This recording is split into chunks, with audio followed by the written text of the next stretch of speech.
আমি ঢাকা থেকে সুপ্রিম কোর্টের আমি একজন অ্যাডভোকেট, আমার নাম রবীন্দ্র ঘোষ। আমি সুপ্রিম কোর্টের অ্যাডভোকেট ব্যতীত আমি মানবাধিকারের সভাপতি। আজকে বিগত 30 বছর যাবৎ আমি মানবাধিকার করি। আমাদের সংগঠনের নাম human rights Congress for Bangladesh minority, আরেকটা সংগঠন বাংলাদেশ মাইনরিটি ওয়াচ, এটার আমি সভাপতি। আমরা সারা দেশে মানুষের উপকারের জন্য, আমরা সারা দেশে সংখ্যালঘুদের মানবাধিকার লঙ্ঘনের ব্যাপারে আমরা তদন্ত করে থাকি আন্ডার দি ইন্টারন্যাশনাল প্রোটোকল। আমরা বিভিন্নভাবে সারা বাংলাদেশে যে সমস্ত ডকুমেন্টারি এভিডেন্সগুলো সংগ্রহ করে আমরা সরকারকে জানাই। সরকার যদি পদক্ষেপ না নেয় তাহলে আমরা ইন্টারন্যাশনাল লেভেলে চেষ্টা করি যাতে করে এটার প্রতিবিধান হয়, যাতে এটা পারপিটেটর যারা অন্যায়কারী তাদের বিচার হয়। এটা আমাদের মূল। আমি এসেছিলাম গতকালকে ঢাকা থেকে চট্টগ্রামে চিন্ময় প্রভুর মামলা সহ আরও কিছু আইনজীবীর বিরুদ্ধে যে কতগুলো মামলা নেওয়া হয়েছিল সেগুলার তাদের আইনগত সহযোগিতা করার জন্য এসেছিলাম ঢাকা থেকে। কিন্তু দুঃখজনক হলো সত্য, আজকে যে ঘটনা হলো এটা অত্যন্ত বেদনাদায়ক। এবং কি বলবো, আমি জজ সাহেবের কাছে যখন আমি তিনটে অ্যাপ্লিকেশন মুভ করতেছিলাম তখন আমাকে অনেক লয়ার, তাদের নাম আমি বলতে পারি কি কারা কারা আছে, তাদের একজনের নাম হলো টি.আর. খান, আলমগীর ইউনুস, মঈনুদ্দিন, আলমগীর আলম, এরা সবাই অ্যাডভোকেট, এস.এম.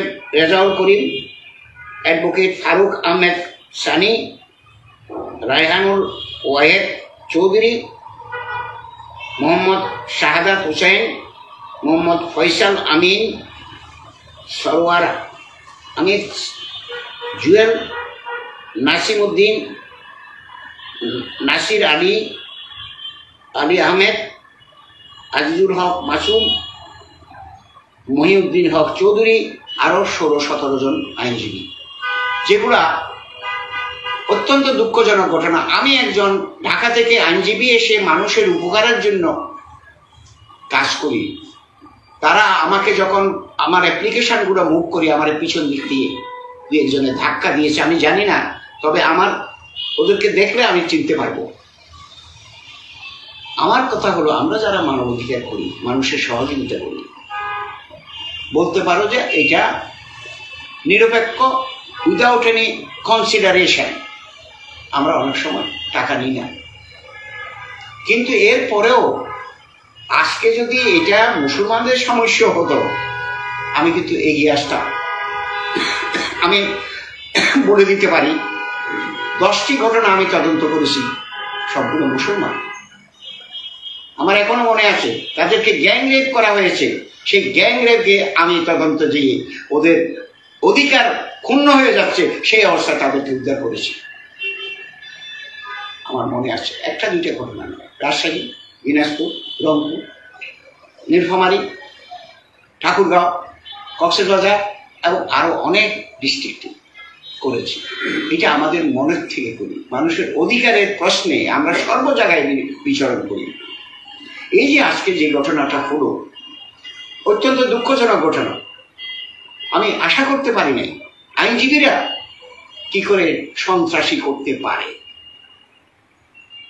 এবং তারা সন্ত্রাসী অবস্থা করে জজ সাহেবকে পর্যন্ত আজকে থ্রেট করছে, ওইটা দেখেন, ওইটা দেখেন, ওইটা নয়, এটা নয়, সেটা নয়, এই সমস্ত কথাবার্তা, যার ফলে জজ সাহেব চেয়ার থেকে উঠে চলে গেছে।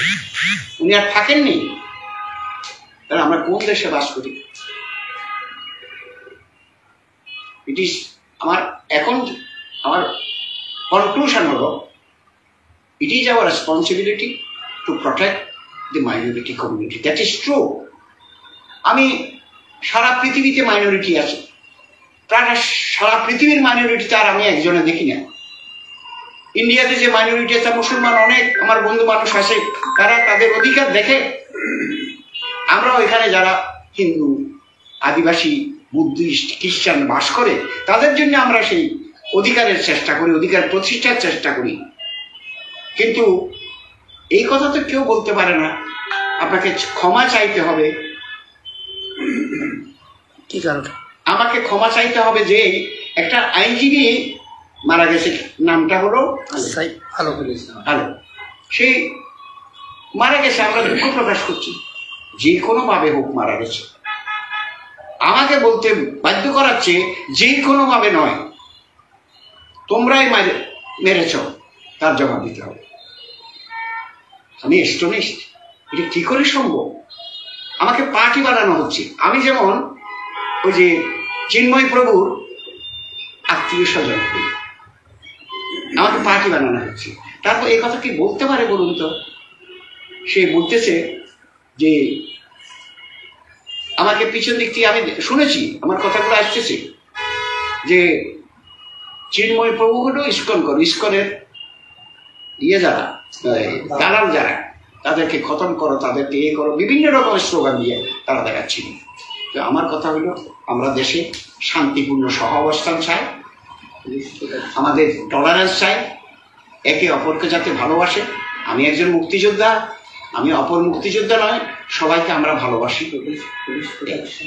পুলিশ প্রশাসন আমাদেরকে যথেষ্ট সাহায্য করেছে। আজকে ওদের পুলিশ প্রোটেকশনে আমি বেরিয়ে আসতে পেরেছি, আজকে আমার উপরে হামলা হয়েছে। এবং কোর্টের মধ্যে ছিল পুলিশ প্রশাসন, আমাকে প্রোটেকশন দিচ্ছিল। যদি আজকে পুলিশ প্রশাসন না থাকতো তাহলে তো আজকে আমি মনে হচ্ছে আমার জীবন এখানে শেষ ফুরিয়ে যেত। আপনি কি কোনো আক্রমণের শিকার হয়েছেন? আমি আক্রমণের শিকার হয়েছি ভিতরে, যখন আমি ছিলেন আমাকে একটা ঘুষি মেরেছে, এটা তো আক্রমণ। আচ্ছা, শুধু শারীরিকভাবে আক্রমণ নয়, শুধু আমাকে মৌখিকভাবেও আক্রমণ করেছে, তাই না? আমাকে শারীরিকভাবে শুধু আক্রমণ, মৌখিকভাবে আক্রমণ করেছে। Is it due to religious faith? আমি বলবো এটা আমার ধর্মীয় কারণে এই হামলাটা হচ্ছে। That should be stop in our country. আমি মনে করি আমরা দেশটা স্বাধীন করেছিলাম ৭১-এ, মূল্যবোধটা রাখতে হবে। আমরা দেশের ক্ষতি হোক আমরা কোনো কালেই চাইব না।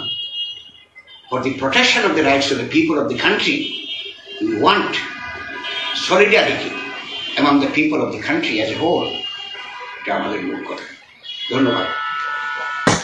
একজন সিনিয়র অ্যাডভোকেট নাম রবীন্দ্র ঘোষ, যে ঘটনা এই সিনিয়র অ্যাডভোকেট সঙ্গে ঘটানো হয়েছে চট্টগ্রামে, ইনি গিয়েছিলেন যে চিন্ময় মহাপ্রভুর হয়ে কোনো আইনজীবী লড়তেছে না এবং লড়তে পারছেন না, কেউ সাহস করে দাঁড়াতেও পারছেন না। গত হেয়ারিং এ চিন্ময় মহাপ্রভুর একটা জামিনের ডেট ছিল বা একটা হেয়ারিং ছিল, সেখানে যে একটা আইনজীবী সেখানে দাঁড়াবে সেই সিস্টেম বাংলাদেশে নেই। প্রিয় দর্শক, আমি নয়ন রয়, আপনারা দেখছেন ডিজিটাল টিভি।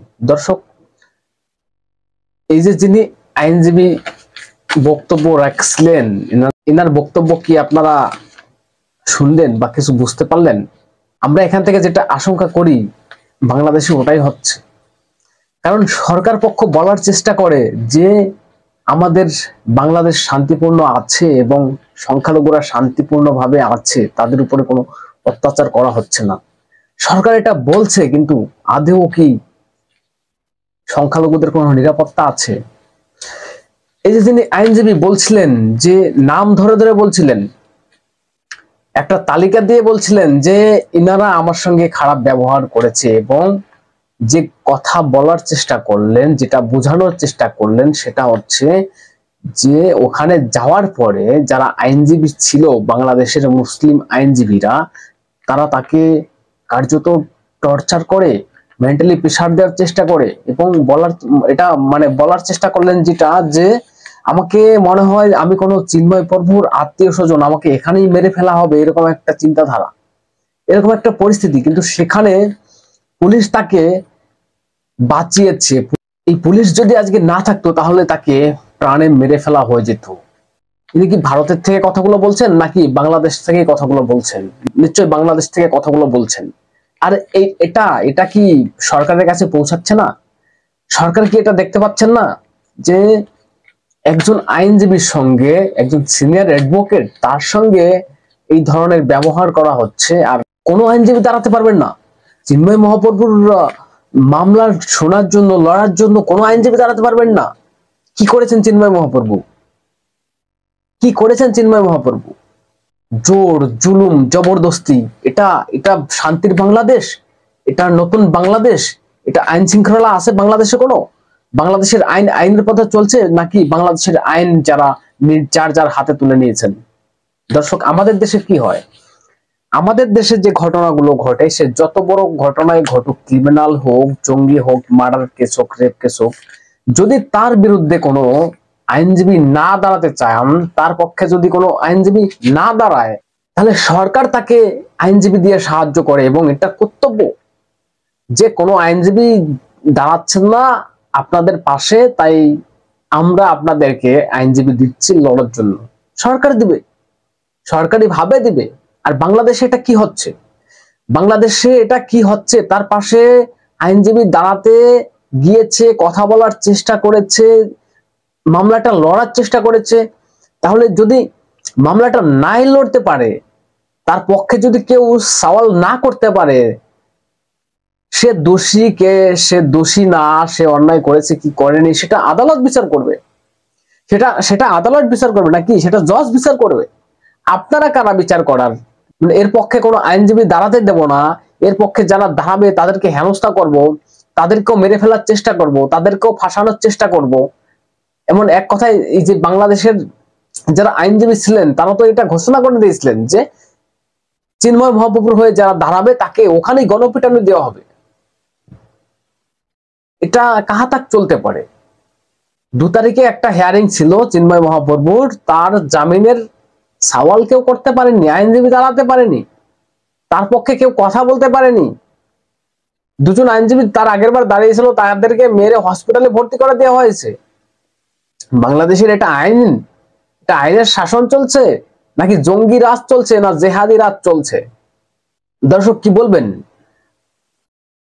আমি জানি না দর্শক, বাংলাদেশে যাদের গ্রেপ্তার করে রেখেছেন, যারা হিন্দু, যারা সনাতনী, তাদের যে মামলাগুলো দিয়ে ভুলভাল মিথ্যে মামলায় যাদেরকে গ্রেপ্তার করে রাখা হয়েছে, তাদের জামিন আদৌ কবে হবে, আদৌ হবে কিনা, তাদের পরিস্থিতি, তাদের ভবিষ্যৎ, বাংলাদেশের পরিস্থিতি কি হবে, কিন্তু এটাতে প্রমাণিত যে বাংলাদেশের অবস্থা কি, বাংলাদেশের হিন্দুরা কিভাবে নির্যাতিত হচ্ছে, এটা প্রমাণিত। আর আমি বলতে চাই লাস্টে, আমাদের একটা কথা বলতে চাই, আমি লাস্টে একটা কথা বলতে চাই আমাদের মুখ্যমন্ত্রীকে, মুখ্যমন্ত্রী মমতা ব্যানার্জিকে আমি বলতে চাই, মুখ্যমন্ত্রী মমতা ব্যানার্জি সবকিছুতেই বলেন এটা ফেক ভিডিও, এটা ফেক ভিডিও, এটা ফেক ভিডিও। বাংলাদেশ কাণ্ডেও বাংলাদেশের এই সনাতনীদের, সংখ্যালঘুদের উপরে যে অত্যাচার হচ্ছে, এখানেও বলছেন ফেক ভিডিও, ফেক ভিডিও।